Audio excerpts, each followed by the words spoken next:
Thank you. Luke Evans. Thank you, Chair. And my question's to Matthew and Saffron. We spent a lot of time hearing you talk about we need to sort this, we need to change design. Can I ask, Matthew, if I start with you, who is we? Who is in charge of making these changes?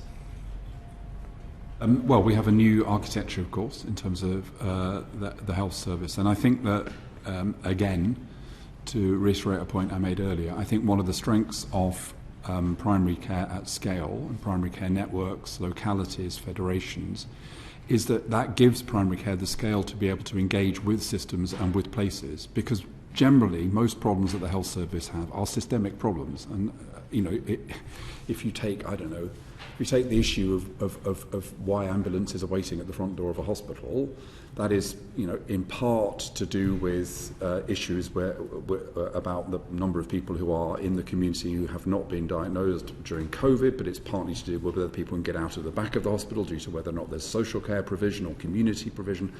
So, given that most of the issues are systemic, you need to bring the system together. And I think that one of the ways in which primary care its voice has not been sufficiently heard, it can be that it doesn't have the scale to be able to engage in that conversation. And I think Claire's suggestions around strengthening at a neighbourhood level, I think the place level, really gives primary care an opportunity to act in concert with others in order to be able to achieve change. So that would be my locus for that, because otherwise what you end up with is a rather kind of brittle situation in which you've got the national infrastructure seeking to determine the behaviour of thousands and Well, that's why I'm really keen, because if we go through NHS Trust, Mental Health Trust, you've got NHS England, you've got the CCGs now into the ICSs. We haven't even got into the care sector that goes in with that, the ambulance as well. We can clearly see that it's all the joins in the NHS that are most difficult. And Saffron was talking about primary and secondary care interface.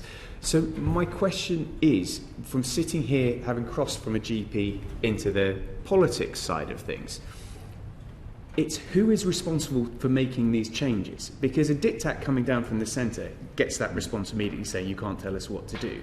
Yet we hear from the bottom end saying we don't have enough power to make that change. So which organisations is it that is doing this? And is this fundamentally one of the problems that we have, is that everyone's looking at each other, talking to each other, saying we know there's the problems, we can identify streams and flows and things like that. But how do we actually sort it out? Yes, and I think that's why it's an incredibly positive thing that Claire, when she published her report, got every ICS to sign up to that report. I think that's a really important. In my Conved Expo speech, I advocated that as the fuller principle which we should apply in future, which is if we want to achieve major change in the health service, let's make sure those people who actually have to undertake the change are signed up to it. So yes, I think this is a responsibility of systems, but I also think, without wanting to go off on a tangent, we've talked a lot about ICSs. What are ICSs there to do? And I think a critical issue here is that ICSs should not see themselves as layers in a health service where you have NHSE and then regions and then ICSs and then places and then localities. They should fundamentally see themselves as enablers. They are there to bring together the different parts of the system, to identify the problems that need to be solved and to get the system as a whole to work more effectively. So if you take, something like the urgent and emergency pathway, again to say what I said earlier, that is a systemic challenge. ICSs are there to bring the partners together at a system level or sometimes at a place level and to enable them to find solutions. So the trick here is ICSs are responsible, but not responsible in the kind of old-fashioned sense, but in a much more kind of enabling, almost a kind of ecological sense of bringing the system together to function more effectively. Matt, you've really helped outline the issue, because effectively I see the ICSs as a way of focusing on the joins in the health service to make sure it runs more smoothly, because it has been too far siloed. Saffron, if I can bring that to you more so, given the fact that you represent the ICSs and pulling that together, do you think the practical sides come through? So the classic one is,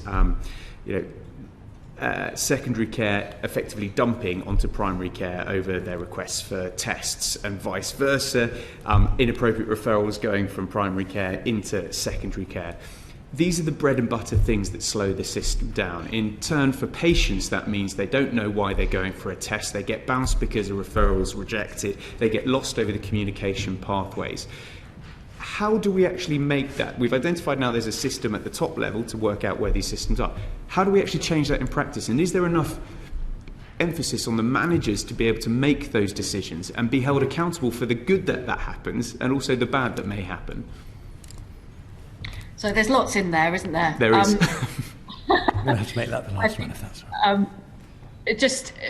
I think just to pick our way through that. So NHS providers represents trusts, so of all types, so whether that's hospital trust, community mental health, ambulance, and we're really focused on the role of trusts within systems. I think you're right in terms of the interface between secondary and primary care can often be the bit that people experience as pretty bumpy.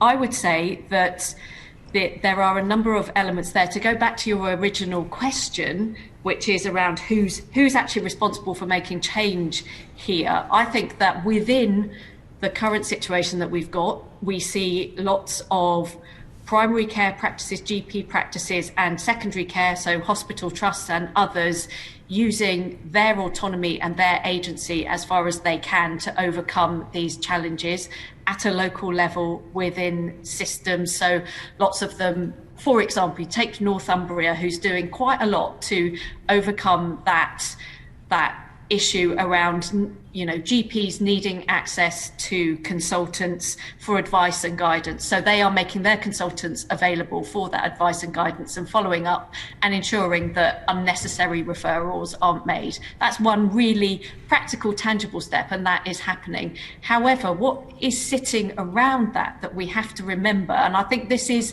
more the responsibility of government than it is of the local organisations, is the factors that influence the ability of organisations to do that. So, do we have the workforce in place? No, we don't have the workforce in place. There are a number of reasons for that, but fundamentally, and we've spent the last year or so lobbying on a bill to try and get a solution in place, which we haven't got, but we're getting close to it. But, we need a long-term funded, costed workforce plan for the NHS, which includes things like GP numbers and supply of GPs. That would help immeasurably.